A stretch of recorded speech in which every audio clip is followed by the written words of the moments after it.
This is our midsummer garden update. We're going to be talking about the one big mistake that we had made in our old garden and also digging up some of our harvest. If you're just meeting me, my name is Amy Cross and this is 𝐂𝐻𝐿 Legacy, where I teach you how to save money on groceries. I grew up on a farm and I've had a garden every single year since I've been old enough to move out and live on my own. And this is our first summer here in our new house in a different climate. So we are starting all over with new garden beds this year, and we know that we are going to end up doing some different projects out here in the yard. So we've been kind of keeping it small for this first season. One of the biggest mistakes I made over 20 years ago in our old garden was planting mint in the garden bed. I thought it was so cute when my kids brought it home and gave it to me for Mother's Day, and didn't realize for over 20 years I'd be pulling out trails of mint in the garden. So this time my favorite little and I, we went to the garden center and we got a mint that I planted in a pot that will sit on our deck and not take over our yard. And I love this. Will continue to keep growing for the next 20 years or more, and we will always have this memory together. The sun is shining too bright, so we'll end up showing you in B-roll. But back there in the corner of my yard, we have a whole entire fence lined of sunflowers. Mike has been growing mammoth sunflowers back there. He has always wanted this fence line covered with sunflowers. It's something he tried to do for many years over in Seattle, and we could never get it to go. So he is super excited to see these growing. Some of the stalks are 3 and 4 inches in diameter. They seem to be growing over a foot every week. It's just really magical to see them growing.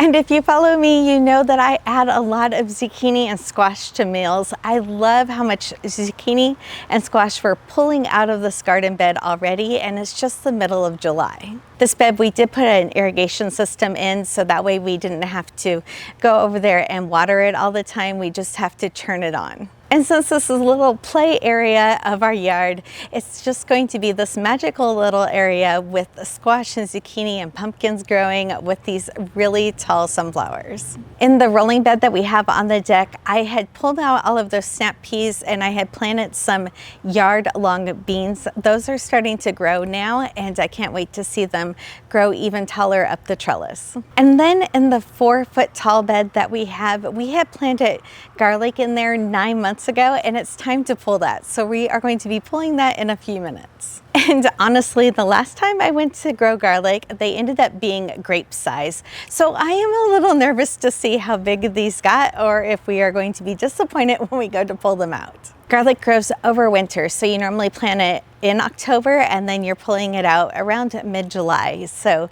this has been something that we have been watching for many months. When we were out of town earlier in June, they had ended up blooming and have a blossom at the top. Normally you would cut those off. So yes, I know that I should have cut them off. It will make the bulb bigger if you didn't, so we will see what happens. But since they had blossomed while we were out of town, we just decided to let them go ahead and blossom. And then you also want to make sure that you haven't watered in a few days, or it hasn't rained in a few days, which was always an issue over in the Seattle area, and not so much here where we live now. I have purposely planted some corn over here, even though this is a really tall bed, because I wanted to show up over the fence and people will think it's really tall. So these corn are growing already. It's so cute. And then here we have, this is a little bit of thyme. Little thyme, it has little leaves. That's how I remember. This is oregano. And there's more thyme and some sage. And this is rosemary. I'm actually going to tie this up so the stems end up being more compact, and then cut it down here in the next couple weeks. And then I have some cilantro and parsley back here, and some chives, and there's some basil. But the mint went into its own pot. I am really pleased with this. Look how big these turned out. So the next step here is we are going to cut the stalks back a little bit, and if Mike has some twine, we will wrap these up. And then in the garage, we already have a rack up on the ceiling that we will hang these for the next 3 to 4 weeks until they're dried completely. You don't even have to bother knocking off the dirt. It will just dry naturally, and this will help it cure and then stay fresh longer. And this is hard neck garlic, meaning these stalks are hard.